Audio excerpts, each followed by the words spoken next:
Okay, let's get started today then with Photoshop.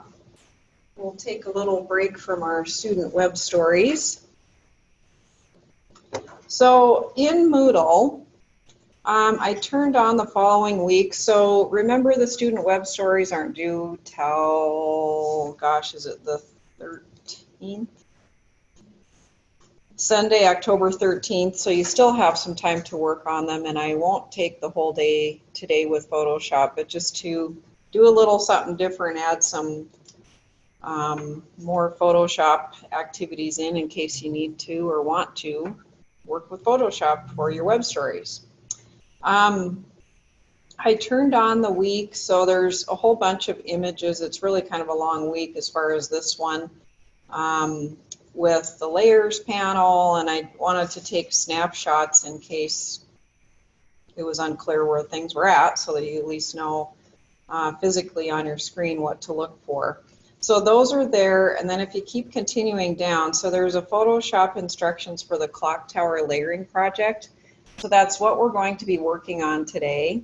So we don't need to go into the instructions. I don't know that we'll even finish it today, so I'm more or less introducing tools, and I know many of you have. How many of you have experience with Photoshop? Some do and some don't. So I'm starting at ground zero, I guess, to accommodate everybody. And I know there's multiple ways to do things in Photoshop. I try to use methods that are workable from a screen standpoint as opposed to keyboard, because you don't see what I'm doing on my keyboard other than like Control D. I mean, that's, you know, deselect. But anyway, I opened up some files. So the week of October 7 through October 13, we need to download some files. And I've got the clock tower, sunset, and pumpkin. So I'd like you to download those and then just copy them to your computer that you're working on in documents or images, wherever you want to put them. So again, each one, I'll just copy it, and I may put it in,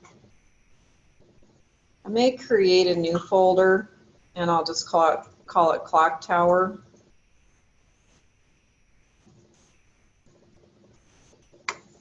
And then put the files in there.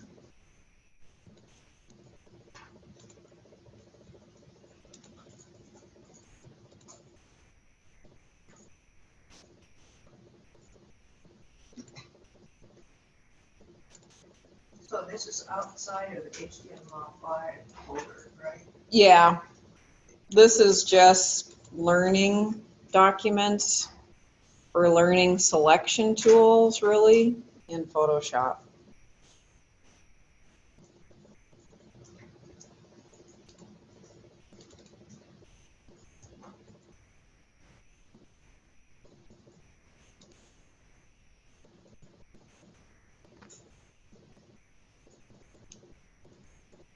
Everybody able to access Moodle, access the files, download them, Control C to copy them, paste them into some folder, your working folder. And then we should be able to get into Photoshop. So I think we signed on. Remember the Adobe sign-on? So if you've changed computers, it's possible you might need to re-sign on again.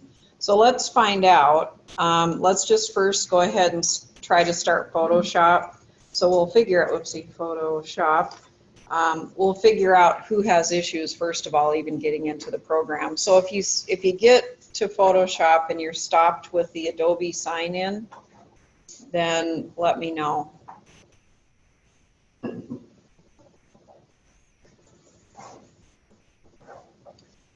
Okay, the Adobe login, you'll need your NetID AB123456 at umconnect.umt.edu. Don't click in password and click sign on, sign in, and then you should get the University of Montana single sign-on. So that's only if you've moved computer. So we've been in Photoshop before and we've done some work. So as long as you're on the same computer, you should be good to go. Okay, so far so good? Okay, So let's go ahead and open, and again, we can just go to File, Open, the little open guy right there, either way. Let's go into our clock tower photo group and open up first clock tower. So that's just that old image. So a long time ago, and I think this might be with my old Olympus camera,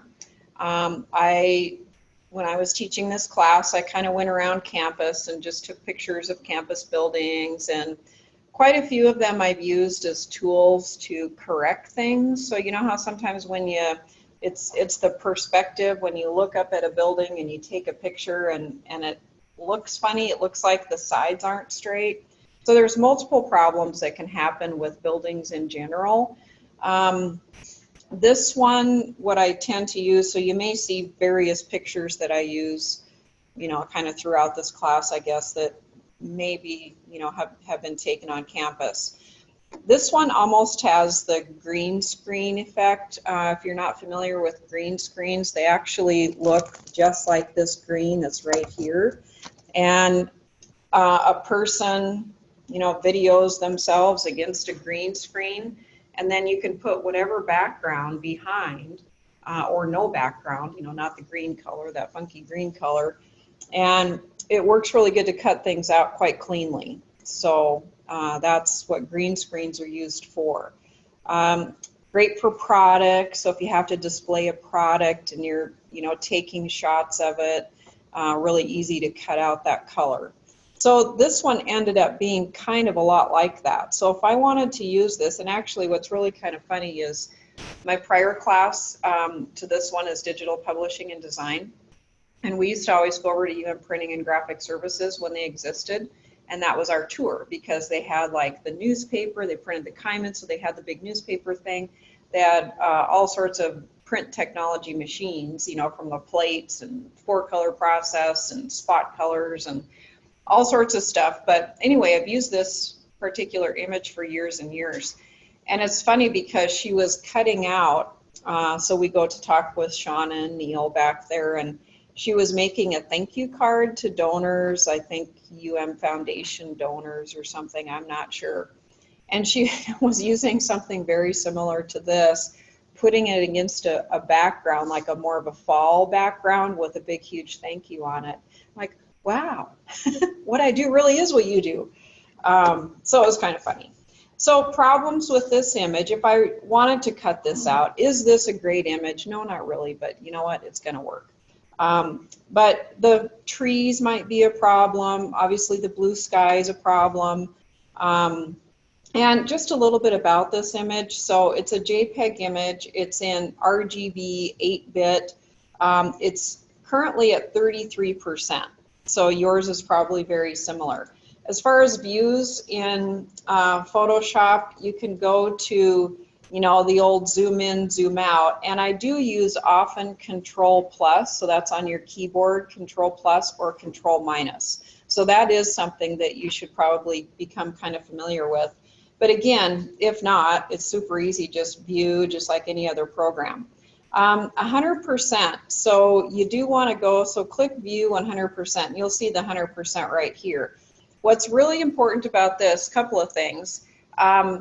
Viewing it at 100%, you're going to be able to figure out if it's really a crummy picture or not. So if it looks good, you know how things on your cell phone look really good and you get all excited about the cell phone picture you took? And then you put it on, you know, a computer of some sort that, you know, and you want it to be larger, and you're going, oh man, it is so blurry. So you always want to look at everything at 100%. And really this one, you know, for my old Olympus, this one didn't turn out all that bad. So I can actually see all the bricks, and I've got the lights, and I can see, you know, some time and some shadows. Anyway, and the other thing that happens a lot, if you've got two things that are connecting, whether you're drawing lines or shapes or something, you know how you blow, it looks like your lines are connecting to form some sort of a shape, you blow it up and they aren't touching. So the only way really to look at that and to figure that out is to always view it at 100%. So that's just the message with 100%. And then, you know, it's a good idea to fit it on screen or control minus. So I want to look at this whole thing. So however you want to look at it, whether it's fit on screen or down to that 33%.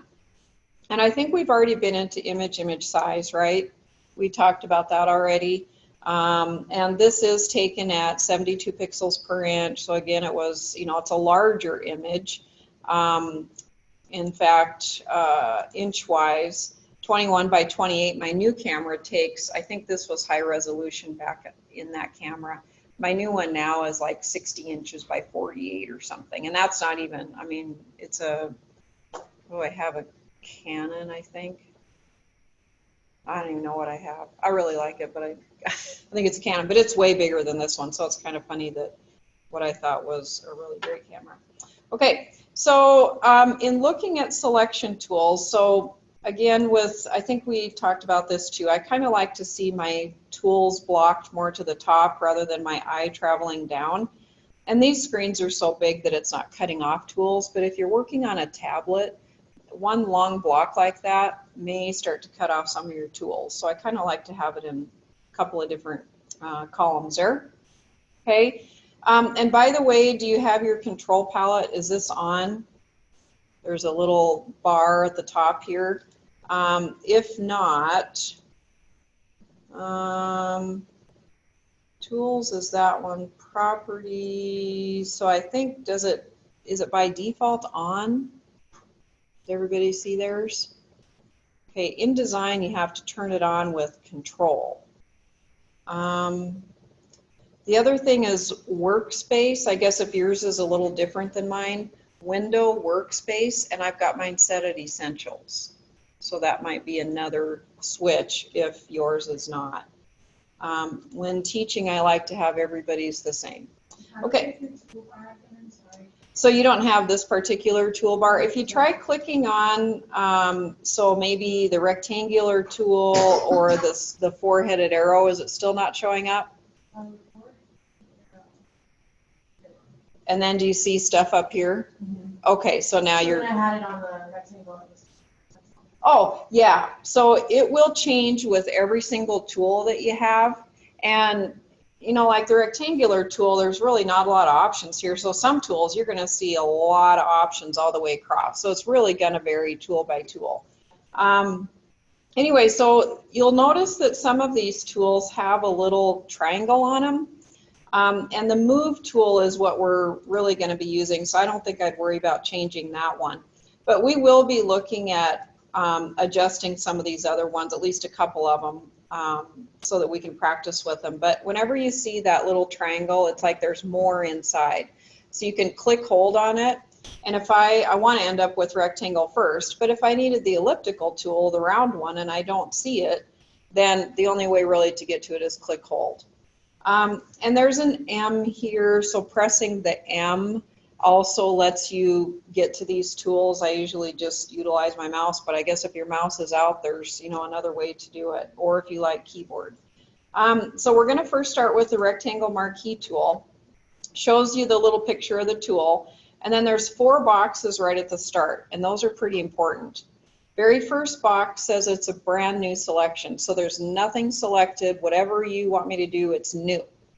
The next one is add to selection. So I have some selection. It could be an abstract shape, it could be a circle, it could be a square. It's something selected, and I'm going to add to it. The third one is subtract from. So I may have a selection of something, and maybe I want to take something out. So I want everything like a donut, for example. I want to take that out. The last one, honestly, I've not had a lot of use with intersect with. I'm sure that there probably is a really good use. If you picture 2 circles together, that one of the 2 of them, when they form, make a really nice moon. So that's about all I can think of for intersect. Anyway, feather. So like a feather is, it's kind of hard in the middle and then it feathers out, and you can hold a feather up and you can, right at the edges, you might be able to see through it, especially if it's a young chick. You can see through those fluffy little feathers. So a hard edge is a 0. So hard edge, can't see anything, you know, behind the screen, for example. If this was feathers or tulle, you know, like that material that when tutus are made of. So anyway, then you could kind of see through it. And if it was in different densities, I could see through it just a little bit and then way more. So that's feather. Anyway, gradation of color. So we're going to have a brand new selection, first box, with a 0 pixel feather. And by the way, the style, normal is let me click and drag. Let me do what I want to do. Fixed ratio, I know I have to have something that's a 3:2 proportion. So I might want to fix my ratio. Or fixed size, I've got to have a 4" by 6" selection. So we're going to leave it at normal. Let me figure out what I want to select. So if I'm thinking I want to select out the clock tower here, we'll just kind of pretend. So you click at the top, and maybe I want the whole thing. So other than, you know, I want to have some sky. Because it's rectangle, there's only so much I can do. So I can't really get the decorative little steeple things, the triangular roof, that little selection point in there, blue sky. So there's really, this is not a great selection. To see what we've selected, so at this point, whatever you have selected, do a Control-C as in copy, and then a Control-V as in paste. Control-C as in copy, Control-V victory, yay I did it, as in paste. Okay, so there's a layer palette. Do you all see a layer palette? Lower right. And you should see eyeballs. So that's your visibility of a layer. If I take that background eyeball off, this is my selection. So I started a hair below, and I've got a hard edge. That's my 0 pixel feather. That didn't really do a great job of just selecting the building though, so probably not a great tool. Okay, and you know, if you turn everything off, and by the way, the checkerboard in the back is a transparency, and backgrounds, there's a couple of different differences between these two layers. So the lock here indicates that it's locked from certain editing modifications. So if you click on the background layer, I can change kind, but I really can't change opacity. I can't bring the opacity down to some lesser 50%, something like that. I can do things like, you know, goof up my picture. Why isn't it painting over that? Any guesses? My other layer, yeah. So it's running into that other layer basically is what's, if I take that off, so my visibility was on, now you can see. So I can mess up my background layer. The point is I can mess it up if I want to. Anyway, and then selecting a layer. So if you unclick your background, and you have to truly click on layer 1. See how that's gray? I have to truly click on it. That now is selected. I can decrease the opacity so you can see it kind of fades to some other color, and maybe I can make some sort of a collage if I really want to. So this is what's called a normal layer. I can do normal things, multiple types of additions to this normal layer. Okay, so a couple of things I can do. I can do File, and there's a Revert, File Revert. It takes me back to my original picture. Okay, the other thing you could have done is just trash can that layer that we made. Okay, so the rectangle tool wasn't really a good one. The elliptical tool might be really good for something round, so let's kind of work with that one a little bit. So click on that, and let's also do a brand new selection, which is the default. Let's do a hard edge, so 0 pixel feather. Do Control + so that you can really see that clock face. Control on your keyboard, + on your keyboard. Okay, so if I want to make this selection, and it's a little bit different, like you might think you have to start at the round point, but that actually is going to make a small selection. So what you're doing is think of a box that's going to select the clock face. So I usually start at the top, somewhere where I think that the top left edge and the top edge might meet. And it doesn't have to be perfect, but click and drag a circle and see how I can make it go all over the place. It can be an oval, it can be a circle. It's not perfect. Okay, whereas I'm going to control D that. If I want to constrain myself to a perfect circle, I hold down my shift key. So go ahead and make that change. Control D to deselect, which means the marching ants, roving dots, whatever you want to call them, they go away. Hold down your shift key, click and drag that same circle, and it's a perfect circle. It's not an oval. That's the same with your square. Remember how we could click and drag and it was a rectangle? If I shift key and I want a perfect square, that's going to allow that to happen. Okay, so is that a good selection? Yours or mine? Is that selecting the, no. Okay, so we need to modify our selection. So you can, on your menu bar, go to select and then modify, and, or actually, let's go ahead and transform selection. So there's things we can do to modify it, but I think we even need to do more than that.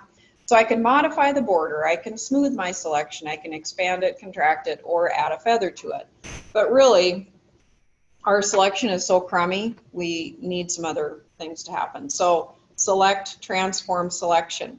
And you should see a box, you know, like similar to all programs, a box, okay, with sizing handles.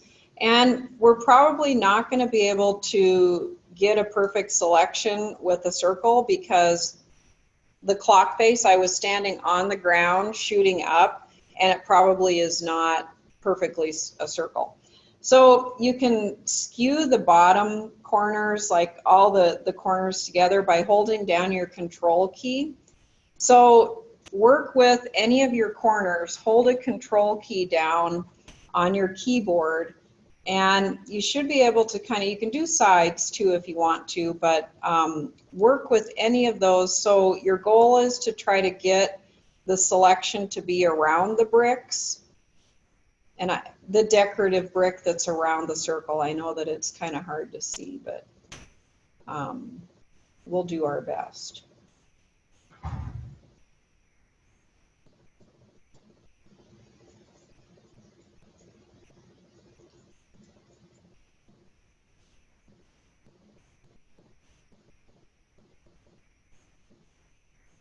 May not be perfect, but we'll find out here.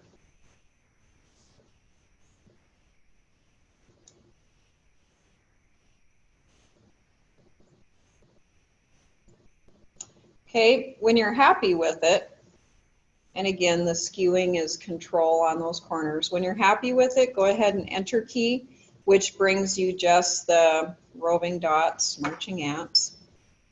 Okay, control C, control V, and then turn off your background eyeball and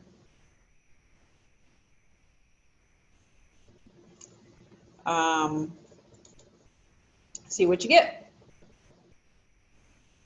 So I can still see a little shadow here. You know, if I needed to work on that, I may have to get my eraser tool if that was really important. And we'll learn the eraser tool too. But anyway, did that kind of help to, so you can really work hard to transform that selection using skew when there's really nothing else that can help you. Okay, so I'm not going to do anything with that. And by the way, to move things on a layer, so if you want to, there's actually two clock faces now. We've got the regular clock face that's on our background layer. And then if I click on layer 1, which is my clock face, and by the way, I can label it, so I can just call it face if I want to. But to move it, that's my 4-headed arrow. So let's go ahead and see what the move tool does. So there's my move. Again, what am I wanting to move? It's the clock face, so I have to be clicked on that layer, and then I can just pick it up and move it around. So I have multiple clock faces now.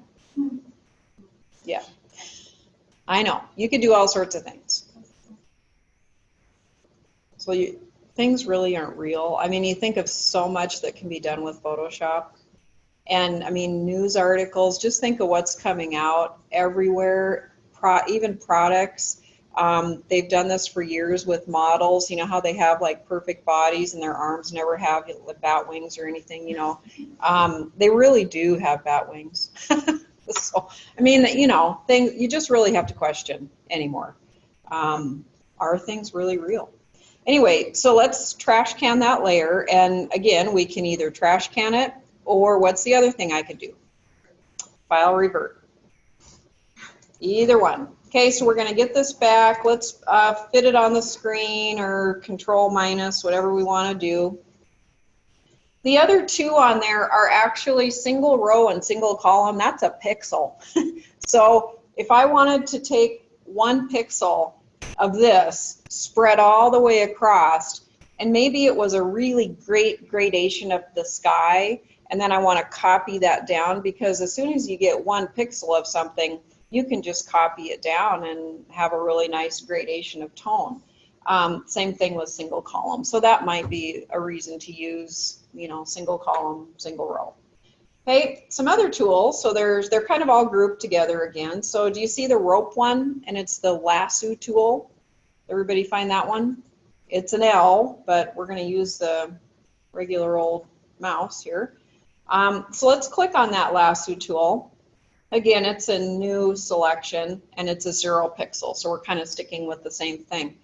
The deal with this one, do you see where the pointy of the arrow is? So when I first used to look at this tool here, I thought probably the selection was the end of the rope. I thought that's where my point should be, where I start clicking. It's the tip of the pointer. So if I were to try to draw a selection around this building, then I want to start, it's kind of, you know, like anything, you want to start at a logical place and you have to close back up. So I'm going to start at the bottom left of that building, I'm going to click and drag around, and then I'm going to close back up. Okay, and go ahead and kind of do, it's a click drag situation, so it's not probably going to be perfect. So kind of do a rough little click drag deal here to the little lightning rod. You might be proud of yourself in areas, not so proud of yourself in other areas.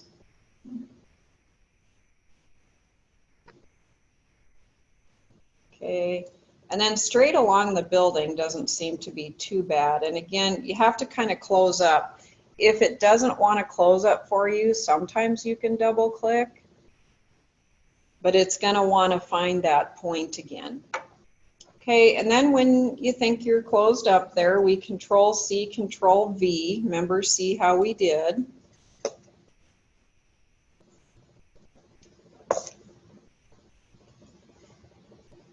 And it's getting more of the building and less of the sky, but I've still got a lot of either erasing to do. In some areas, I erase too much. So it's childlike cutting and pasting, maybe even worse. So, did you get something similar to that? Not so good? Okay. So let's go ahead and revert again. And we'll go through all the Lasso tool, the magnetic. So the next tool down in our lasso is polygonal. So I'm going to click on that. Same thing with the point. And you can see that this is a straight looking lasso, not, you know, the rounded. Everybody find the poly tool? Okay. This one works a little bit different. You know how as a kid in a coloring book you connected the dots? So remember those dots and you drew a line to connect the dots? So that's kind of how this is. Again, I'm going to start with the point of the arrow in one place and I'm going to click and release. So you just click release. And then as I move around, again, I'm not clicking and dragging, I'm just moving this around. So then I go to a point where I think, you know, is where my building's at. And I click again and then I go up. So all you're doing is click, release, draw, you know, drag a line. And again, kind of do a, what might be kind of a quick little. Well, that can go south fast. Yeah.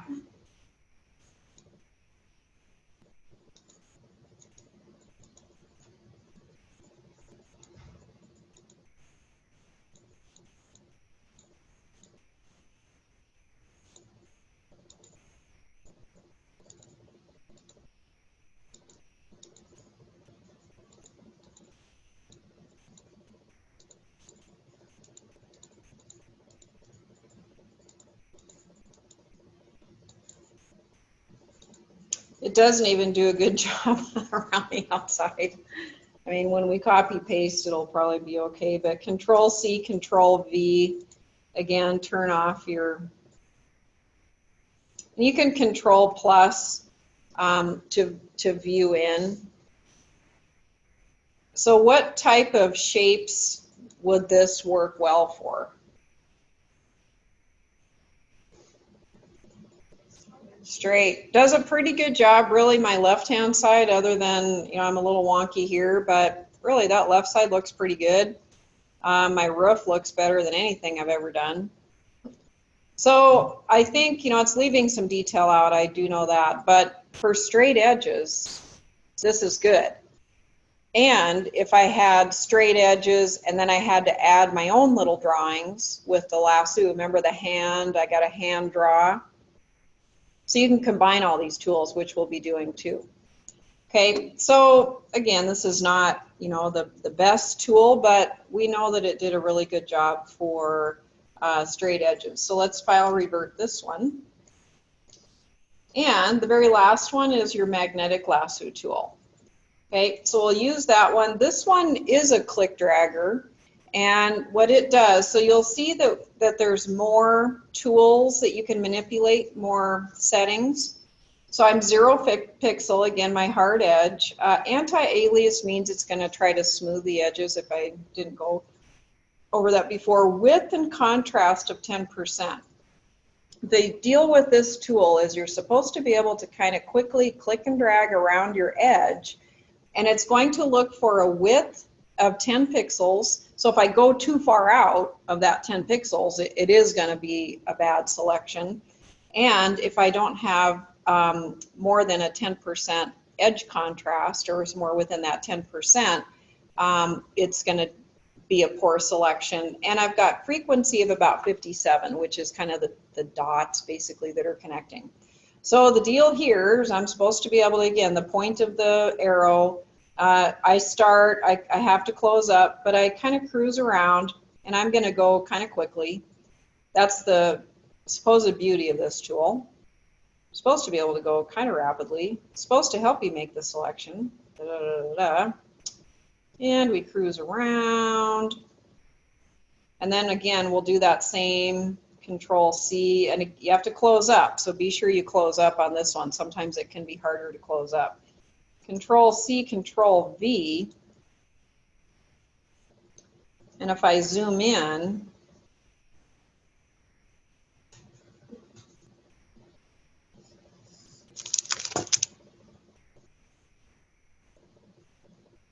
so what happened with this one?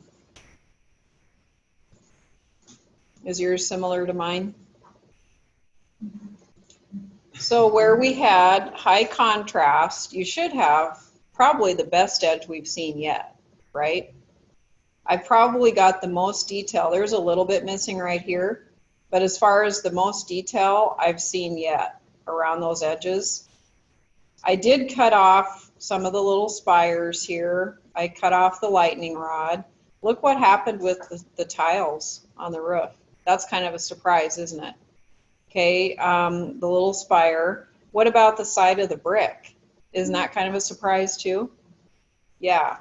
And then this color, those are really similar colors. So it just couldn't distinguish between what's going on.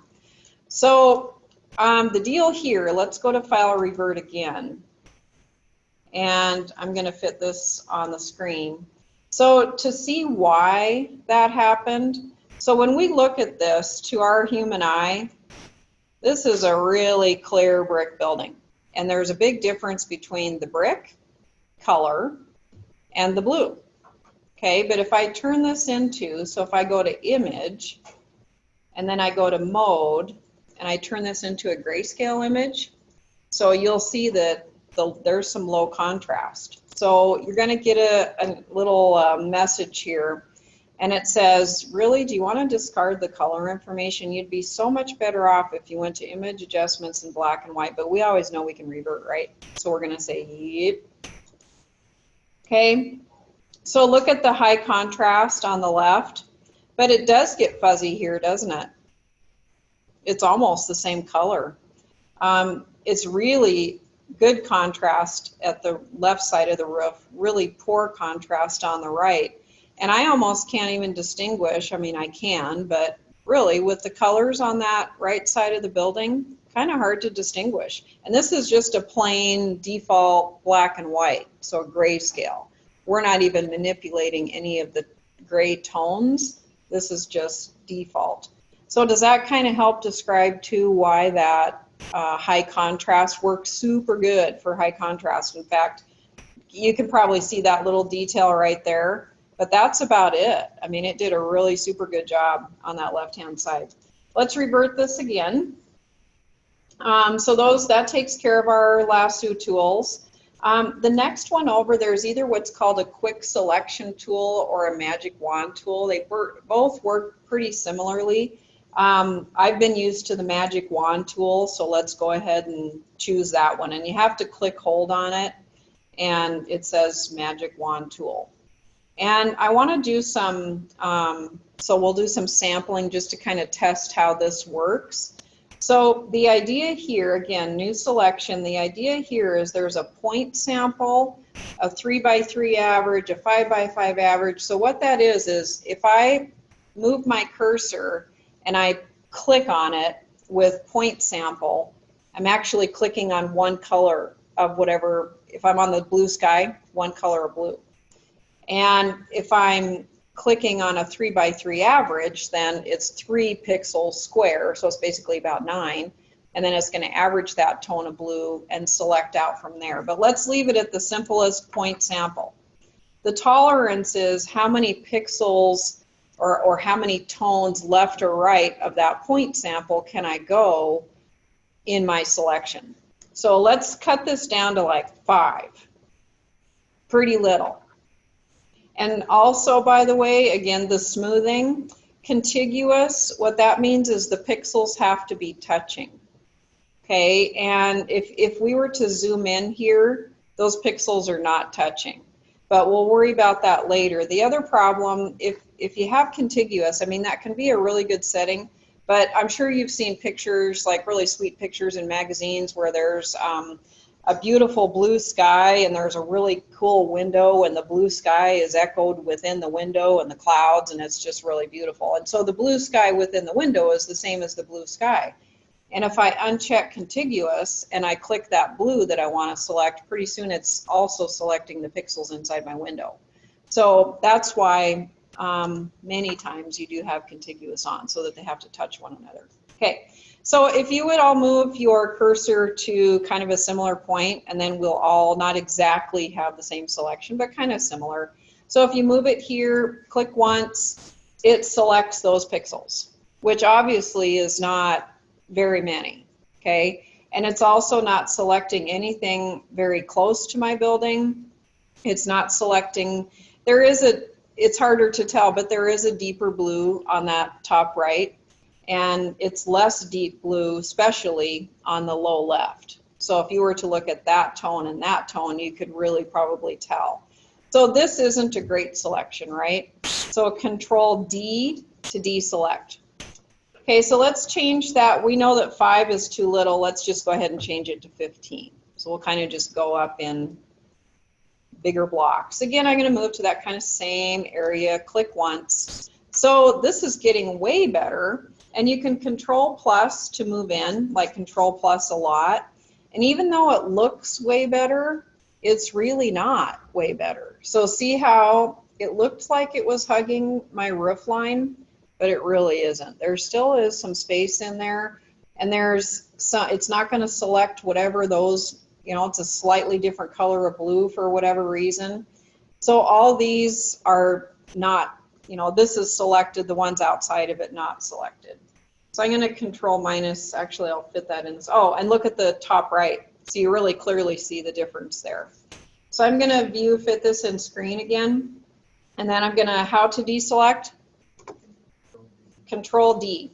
Okay, so let's adjust this, and you can go to 30. 32 for whatever reason is common, like in textbooks. I don't know, but 30 probably is going to be pretty much the same. But 32, 30, whatever you want to do. And then go ahead and, again, about the same place, go ahead and click.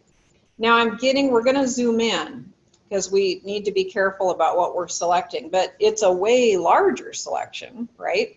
So let's do our Control Plus and really zoom that in so that we can see what's going on.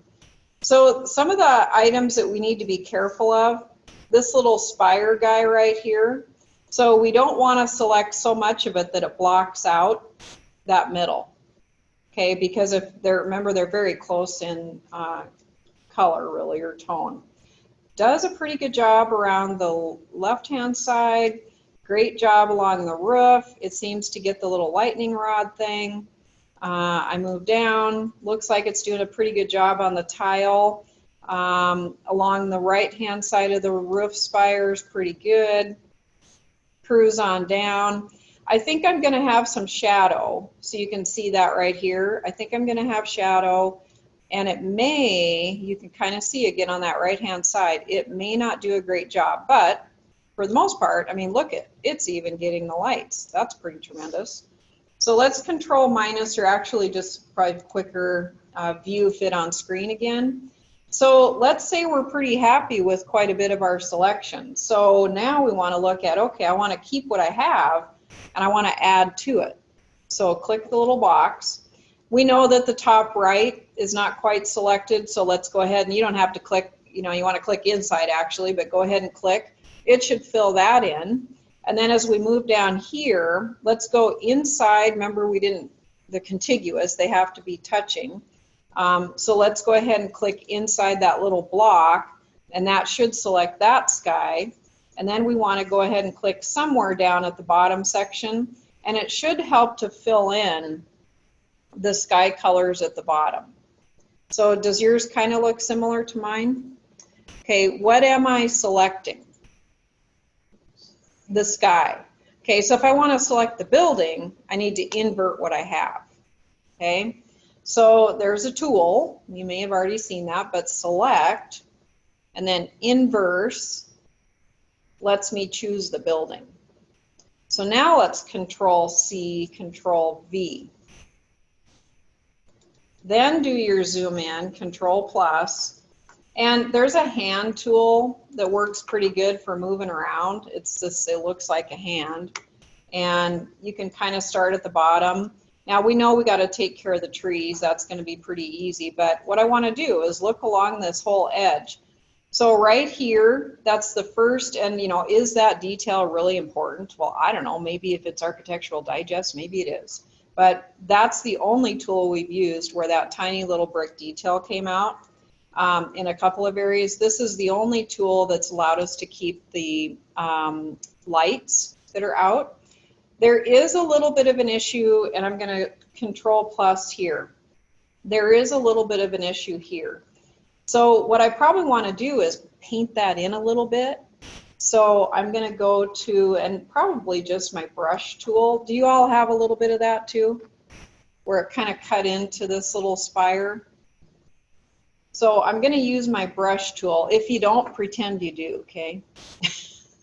So brush tool, but what color? So if I click and drag, I've got this like kind of weird little red color. So I'm going to Control Z that. So I want to click to get that color, and I can do that by going to my swatch. So that's my foreground color, and I can, whatever color yours is, click on it, and then I get this little box. But if I'm out in my document area, does yours turn into a little eyedropper? So you want to see the eyedropper, and I want to click, and you can try it in various places. So I can try it where it's really dark, but you want to probably click in the area that is going to be where you paint, So kind of that, and really as you click, that color changes quite a bit. So maybe I'm happy with my color and I say okay. So then we have to look at the brush, its size, its opacity, and its flow. Okay, does everybody have the brush tool? And you've got your color picked. Okay, at the top here, do you see some sort of a measure?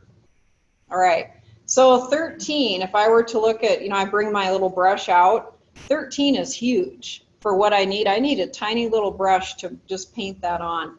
I can either use my slider or I can just type a value in. And maybe I'm thinking 4, I can, you know, kind of go over it, but 4 or 5 is probably about what I want to do. And I might want to leave it at 4. And then the other thing you want to look at is the hardness. So a 0% hardness, did you notice when I drew that line that it was fuzzy? So that was a 0% hardness, in other words, no hard edges. So if I want a pretty crisp edge, and I may not want, you know, 100%, but maybe I want pretty darn close to a crisp edge, so I have to make it that. And the other thing we need to check, and if all these other things come up, you can turn them out, you know, push them back over with the double-headed arrow. I want the color to be 100%, and I want my pen to flow at 100% rate. You know how you have a brand new mark pen and it's 100%, you leave it a week and then really can, you know, that type of deal. Okay, so then I just want to kind of click and drag to where, and that's too much, Control Z if you're not happy with it. And you can just do tiny little clicks. You don't even have to click and drag like one exact. So you're kind of just filling it in to make it look like a spire again. And then I can Control minus and make sure it looks okay. So maybe I'm happy with it. Control minus again. Then you can go back to your hand tool. And actually, I'll probably Control plus some more. My hand tool lets me move around. I could spend time on, you know, erasing the darker colors here. I'm not going to do that on that side. We've got some practice to do on the other side. I could probably add, you know, I've got a nice deep line here. For some reason it kind of stopped, so my selection didn't go as well. So I'd probably almost want to add that shadow back in again if I was like perfecting this, okay? And we cruise around on that right hand side, and there's a bit of a shadow, and in fact it's kind of a blue shadow here. You may or may not be happy with that. To show you how to get rid of it, there's an eraser tool and plain old eraser. So the background eraser, whatever my background color was, it would erase that. The magic eraser erased the color that I identify, and it only erases that. But I just want the regular old eraser. And again, my regular old eraser has a hard edge and a pixel size. So I have to tell it how big I want my brush to be, and I want to erase 100% and a hard edge, and I want to erase 100% of the pixels 100% of the time. So my opacity and my flow are 100%. So then you kind of cruise down here, and again, you can, you know, be kind of gentle in your clicking and dragging, but you know, little tiny areas like that, you can get in there and erase, and you could really work to clean this up. And again, I don't want you to spend a ton of time, but that's a way to erase. And you can undo. So sometimes it's really, you know, when you're clicking and dragging for long periods of time, it's really easy to kind of get in a little too far. So remember Control Z or Edit Undo. Okay, so on the right-hand side, we actually have another little issue that can be solved pretty easily.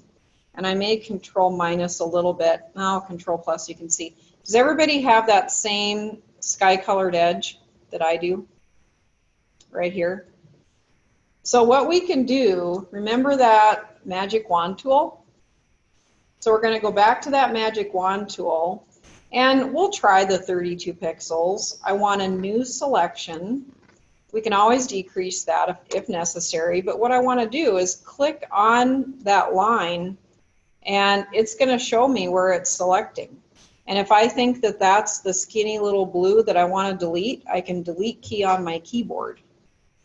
Control D, and it looks pretty good. Delete key.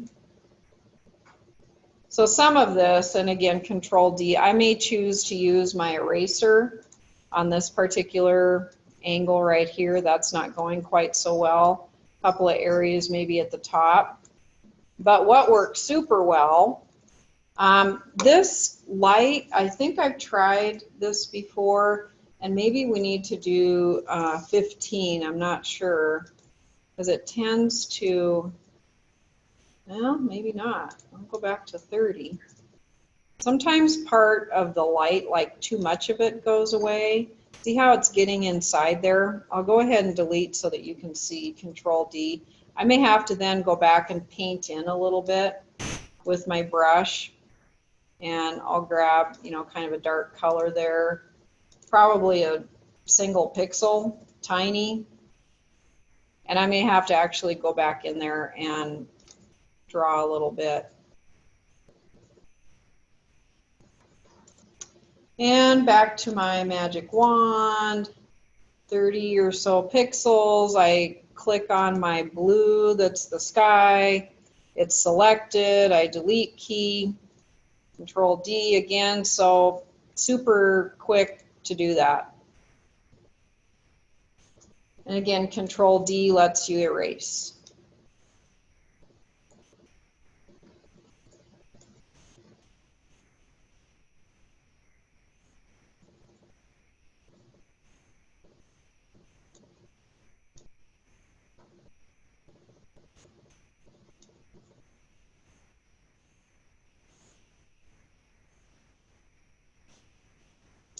Okay, view, fit on screen.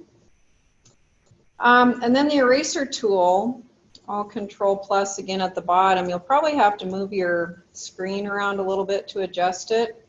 So I would get a quite large eraser because we have a big, huge area to erase there. And by the way, I want to show you what happens with a 0% hardness. But I'm going to test a fairly big, so I may get to like 160. I mean, that's big, and I can quickly go erase it. Okay, and I want to erase 100% of it, so I don't want to leave any trees at 100% flow. But at 0% hardness, so I'll show you what happens. If I move next to the building and I click and I start erasing, look what happens to my building. That's because of the feather, okay? So I'm going to Control Z that. That's why it's really important that you know, do I want a 100% hardness or not, and the effect of that. So now I have 100% hardness, and I can come here, I'm careful not to erase my building, and I can easily erase all my trees without erasing my building. So I'll view, fit on screen again.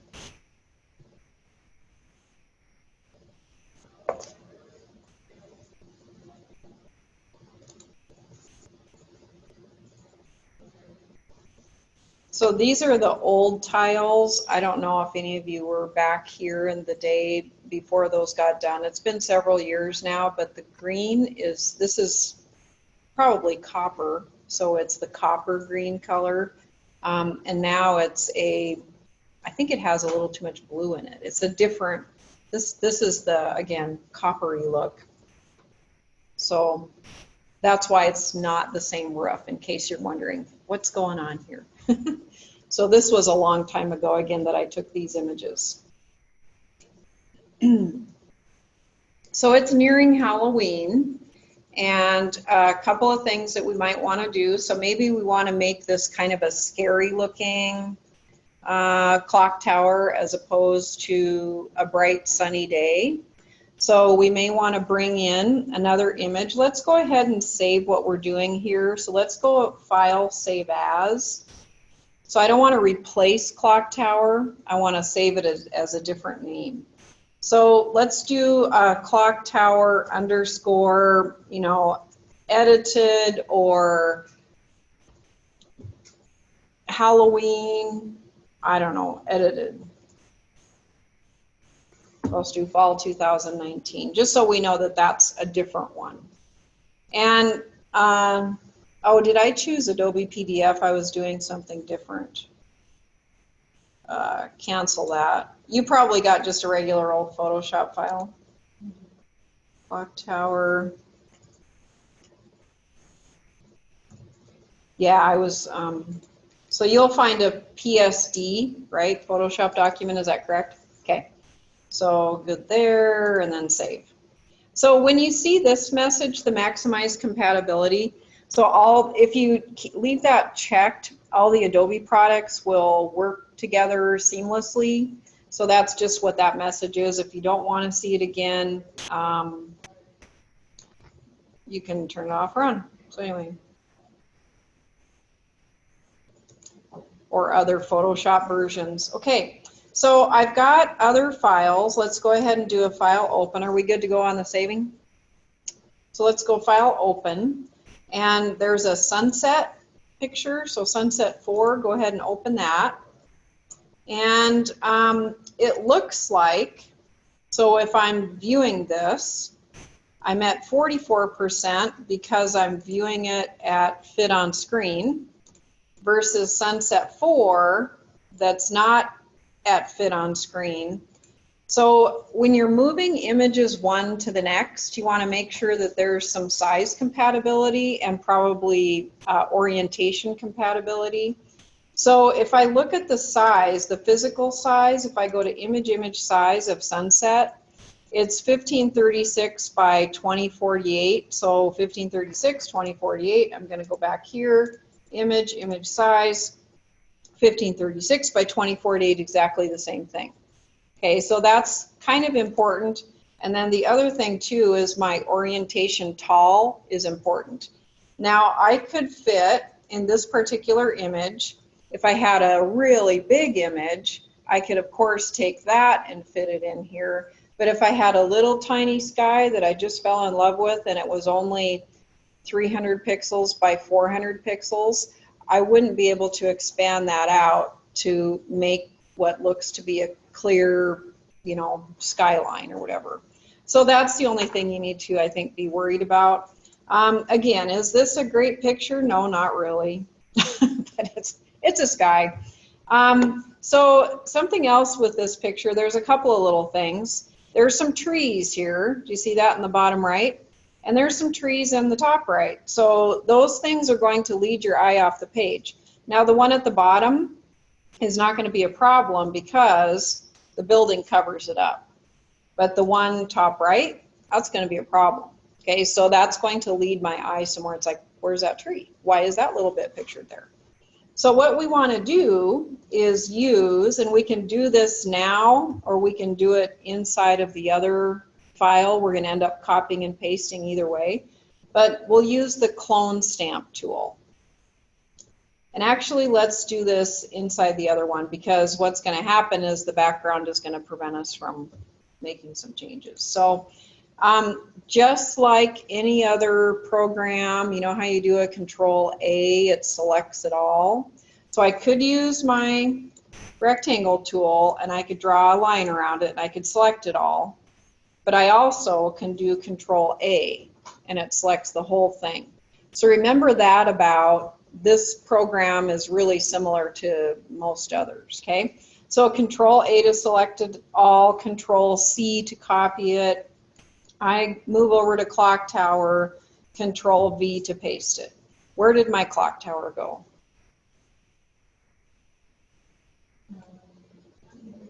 Underneath. Yep, it's still there. I'm just covering it up. So we'll go ahead and make our changes here before we even get to the clock tower. So make sure that you can kind of zoom in, and you might want to zoom in, whoopsie, quite a bit, and then move your screen so that you can see that area. And what I want to do is use my clone stamp tool, and it looks like a stamp. Okay, so click on the first one. The pattern stamp has patterns that are pre-done for us, but I can make a pattern of like a soccer ball, and then I can draw that soccer ball everywhere. So you can do your own patterns or use whatever theirs are. So the clone stamp, the deal with this one, and you can see the size of my brush, I'm going to borrow pixels and paint over pixels. That brush is too small. That's really not efficient, okay? Is there a right brush size? I don't know that there's a right brush size. I think it's efficiency for every project. and depends on what's in the photo. So if I had a bunch of other stuff really close to that and I had no other choice, because I would start picking up somebody's eye and painting their eyeball, well, I wouldn't want to do that, you know, if I'm working with skin. So I actually might have to have a tiny little brush that's completely inefficient, but I don't have a choice. So here I do have a choice. So let's make that bigger. And let's actually go to 100% hardness. I want to show you what happens. And 50 is probably okay.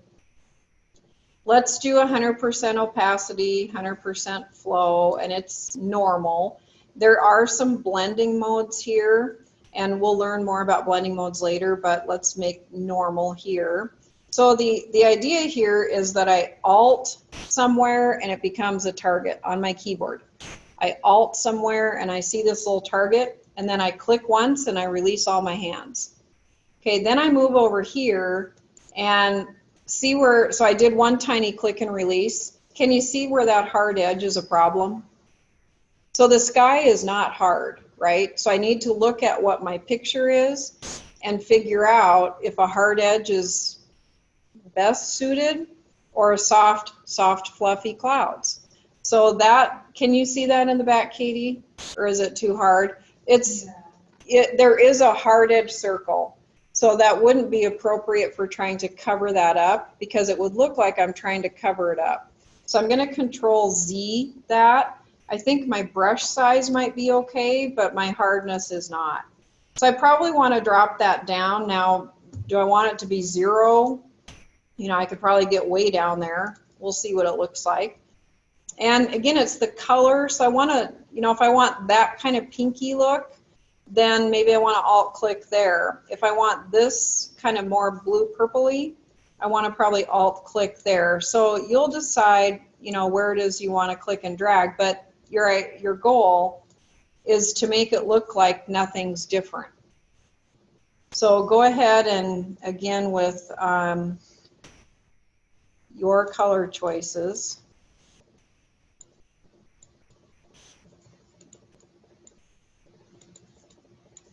And sometimes you have to do a lot of, you know, a little tiny Alt and click.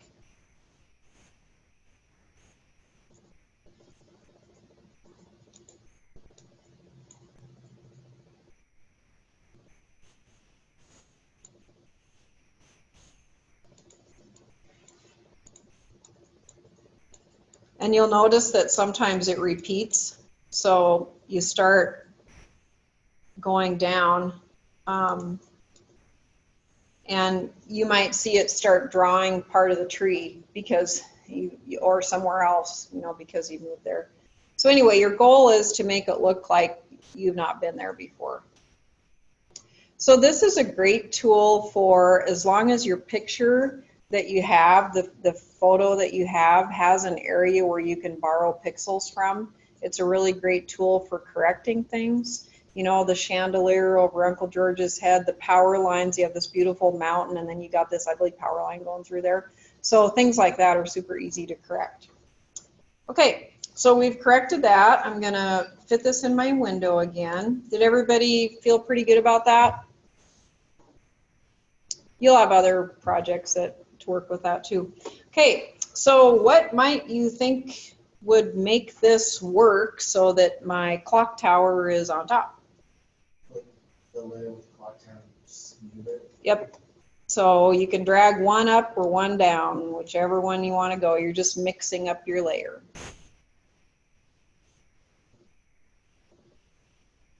Okay, so it's just moving my layers around. You may have to look for a double-headed for it to actually move. Sometimes if you don't drag far enough, it won't go. So you kind of want to look for double lines. Did that work? So if I click and drag far enough, I get those kind of blue lines.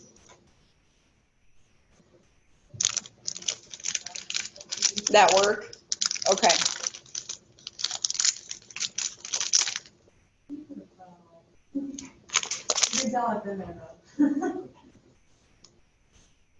Okay. And the background is still there. So, I mean, I have my picture back still. So uncheck the visibility on the background. And we'll kind of play with the blending modes a little bit. So you can do things like, we did this kind of already, you know, adjust opacity and fill. They're both similar in many ways. Sort of similar look. But there's some kind of fun tools in blending modes. Right now you'll see normal, and you want to be on layer 1, which is the clock tower. And let's go ahead and just see what they do. So dissolve doesn't really do much in this particular instance. But if I go to darken, and you can kind of land on them and see, so you don't have to necessarily click to make your final selection. But if you're looking for something sinister, I guess that's where in your head, what is it you're visualizing? Halloween. What do I think about Halloween? Okay, and then multiply. So multiply, remember the clock tower was kind of bright and sunny day. So how do I minimize that bright sunny day? So what this one does is it multiplies the two together, and it's whatever is visible, and I've only got those 2 layers visible. Color burn makes it look like it's on fire. There's a linear, I mean, some of them are horrible, aren't they? Lighten looks ghostly. Screen is even more ghostly. Color dodge, so that removes color. Linear dodge. Highlighting color, so it's the deeper, you know, brings out some color. Overlay, the overlay leaves kind of the brightness though. And they're in blocks, the darkens, the lightens, da da da. Soft light, hard light. Some of them are really similar. They look a lot alike. Vivid light, linear light, pin light, hard mix. Is that Larry Perney? Is that who does the really bright color paintings from Missoula? Anyway. Different, so it's kind of the opposite of exclusion of color, subtract color, divide color, and then changing our hue, our saturation, luminosity takes it to black and white. So I think I might leave mine on multiply. I'll let you pick what you like. So I'd like you to pick one. Okay.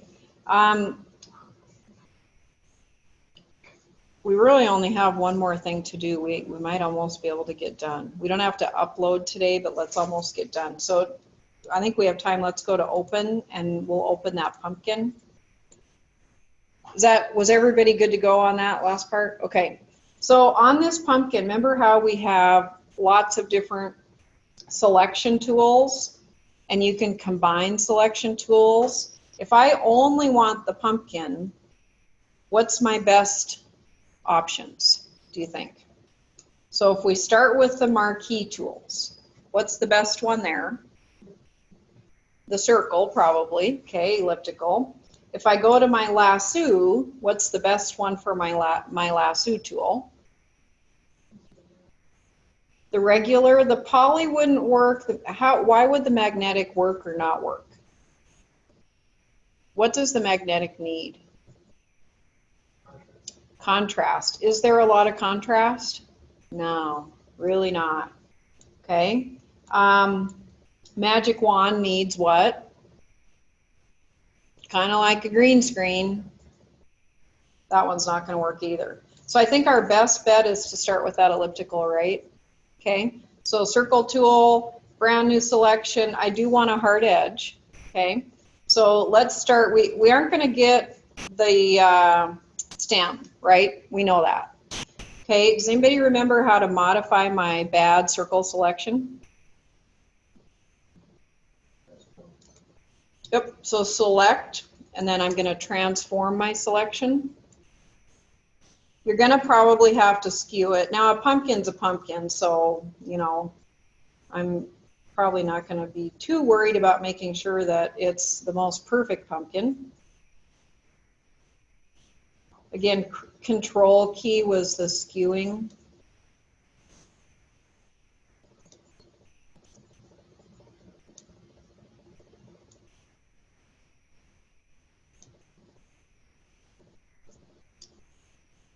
And then we know,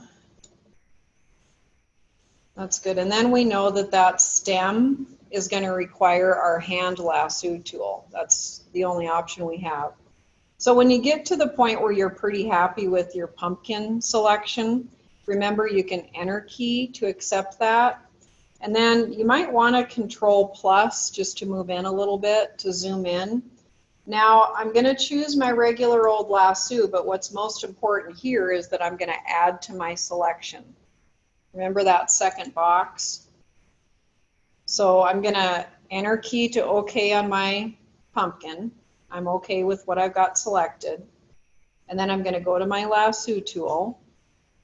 And then I'm going to add to my selection.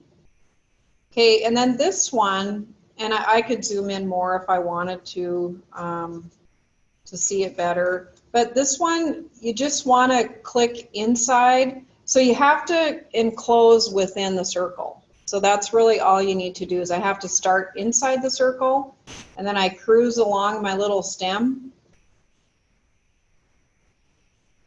And then I just have to close inside the circle again. So I don't have to make a round selection. Now you can see that I've got a little bit of that straw behind here. So I might actually need to subtract. Everybody's will be different. But I may actually have to subtract from my selection. So in this case, and again, I have to kind of use that hand lasso, which is a bummer, but that's what I got to do. So in this case, I want to kind of draw up against my selection where it starts to be problematic. And then this can be a little bit harder. I'm going to go up and try to get to where I think it's a good connection. And I actually do have to circle around and connect to remove it. So I'll Control Z that again. I've got a minus, and I start where kind of the problem's at with the point of my pointing arrow. Click down, and then I'm subtracting this part out, and then I have to draw a circle around what I want out. Okay, then when I'm happy with this, I Control C, I go to my clock tower, and I Control V. And I know we're almost out of time. We'll leave us here, but what I do want to point out, so I'm going to go to View, Fit on Screen, and I'll Control D here. So it kind of looks like my pumpkin should be kind of big. If I go to Image, Image Size, remember those other ones were 1536 by 2048 or something? So this is quite a bit smaller. It's also at 166 pixels per inch, which is almost double my 72, or actually a little more than double. But the reason of the size difference here is that that actually is a smaller pumpkin. So even though we physically see this humongous pumpkin, it's coming in to a larger document that size. So let's leave our pumpkin. So if you get to this point, remember we already made the file, so let's just do a file save, and it's saving our PSD file. Okay, so we'll stop here. We have a little bit to finish on Tuesday, and then this is a little upload assignment. So Tuesday we'll do our upload for the points, but there's a little bit left. Okay, any questions on it? So Tuesday we'll finish this, and then how many are still working on their web story, student web story? So you feel like you might need a little bit more time. So probably Tuesday we'll finish this and answer any other questions about Photoshop in this aspect anyway, selections, and then I'll give you time on Tuesday to work. Okay?